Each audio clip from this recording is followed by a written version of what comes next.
have to say that it is a pretty routine ride. Now, we had the rest day yesterday, and jet back home for Lance Armstrong in Aspen, Texas. It's just after Aspen, Colorado, I beg your pardon. It's just after 4:10 in the morning.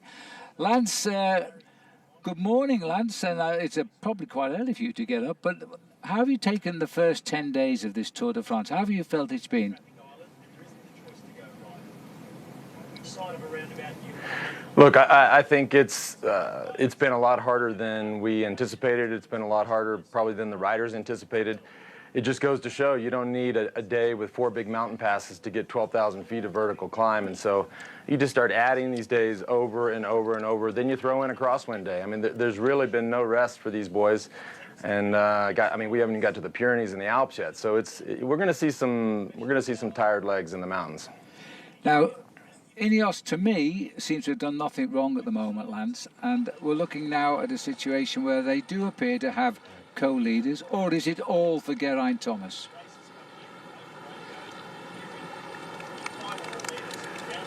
No, I think you're right. I mean, look, they're separated by 4 seconds. They definitely have a co-leadership situation. We were in this scenario in 2009, and I can tell you it is not a good situation, or not an easy situation, right, for anybody, not just the 2 co-leaders, but, I mean, it divides everybody. It divides the riders, it divides the staff, it divides the PR person. A lot of it depends on their personal relationship. I can tell you in 2009, the relationship was not good, and so it was even more divisive. And from what I gather and from what my sources say, this relationship is a little friendlier. But let's not take it too far. There's definitely an element of tension. And who do you see emerging between Geraint Thomas and Egan Bernal as maybe the rider they'll be working for as we get closer to Paris?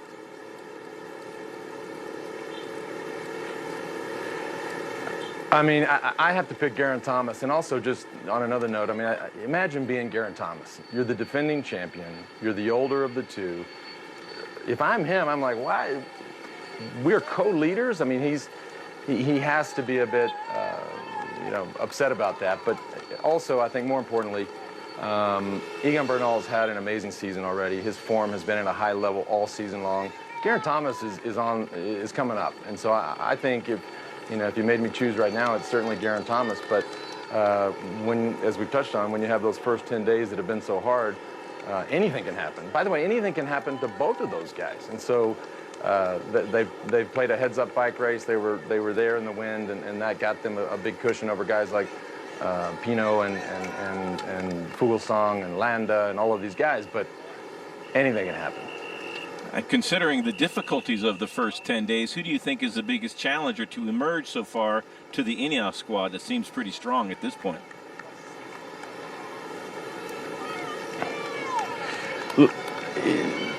You have to pick Nairo Quintana. He's played the game perfectly. He's been in the right places at the right time. He's obviously an exceptional climber, and if you had to pick one, you got to pick him. Big crosswinds blowing the peloton to pieces, Lance. Where do you think you would have been in your days of racing the Tour de France with a similar stage? Oh, no doubt. I mean, we would have been all over the front of that bike race, and what we saw, and again, it was a little confusing because you just almost missed what happened as Education First actually started the action, and then all of a sudden they were out the back. I mean, but back in the day with Vyacheslav Ekimov and Padronos and Hincapie and engines like that, there's no doubt we would have been all over the front. And big time trial is coming up. How do you see that shaking up the overall standings this year?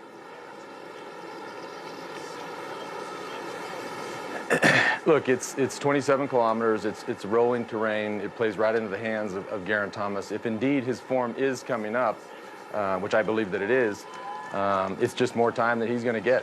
More time he's going to get on Nairo Quintana. And let's not forget, I mean, Bernal is not a bad time trialist. So it just goes back into this theme of how strong that team is, and it's their race to lose. And so the time trial just helps them. The mountains are with us from tomorrow, Lance. An interruption for the time trial, then back into the Pyrenees.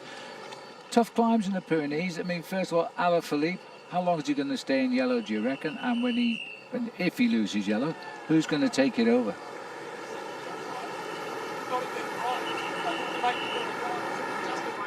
Geraint Thomas is going to take it over, but I have to give it to Alaphilippe. He's surprised us all along, and he's been, you know, by far the most aggressive rider in this race, and I don't view him as a GC guy in 2019, but you know, he's been exceptional. I mean, look, this is a guy who makes bike racing fun to watch, and so we all as fans and as spectators have to like that and love it. Lance, it seems as if your prophecy about Jakob Fuglsang is coming true. You're probably not happy about that, but do you feel gratified that it's coming true? Well, yeah, I mean, look, you're never happy about guys either crashing or just, you know, making mistakes. I'm getting some information, too. I think there's more going on at Team Astana than maybe we know. And we've seen this over the years. We saw this years ago with Aru in the jersey and you know, teammates being critical of where he was putting himself. And now you're starting to hear more about that. You know, unless you're sitting in the team bus or at the dinner table, we don't truly know. But yeah, he's just slipping on us. One more question, Lance. How's all my people in Aspen doing, especially my lawyer, Jerry Goldstein?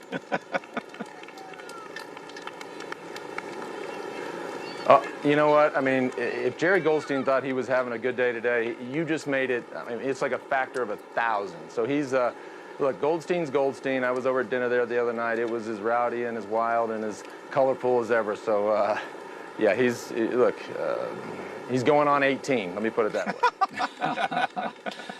Lance, a question though about this changing face of the Tour de France as a race. I mean, we've had 10 days, 10 different winners. We might have a different winner today, and I might ask you who you might feel can win today.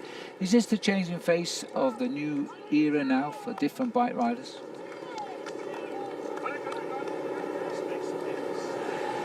Yeah, look, I mean, as we can all agree, the sport is different, and the sport needed to be different, and so there's a lot of things that affect that, right? I mean, it's the culture in the sport, it's the selection of the route, it's what the public and the press think about it, and so look, I think it's a good thing, and as a fan, and as somebody that's just sitting here in Aspen, Colorado, watching the bike race, I've been highly entertained, and so I say it every day on our podcast that if this is the way we're going to watch bike racing, a lot more people are going to watch it, and so I'm loving it. I'm enjoying it. It's been fun having a bunch of friends and family over every morning just to sit back and watch the race, and then come sit in this studio with George Hincapie and J.B. Hager and Johan Brunel and just and kind of break it down. It's been highly entertaining. And in one word, Lance, well, maybe two or three, who's going to win today? Will it be another new name?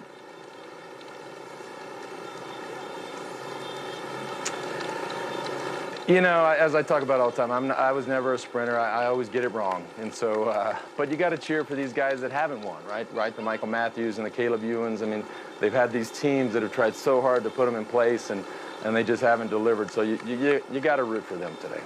Okay, well, we'll see how it goes. It's about an hour and a half less before it finishes. Thanks very much, Lance. Thanks, guys.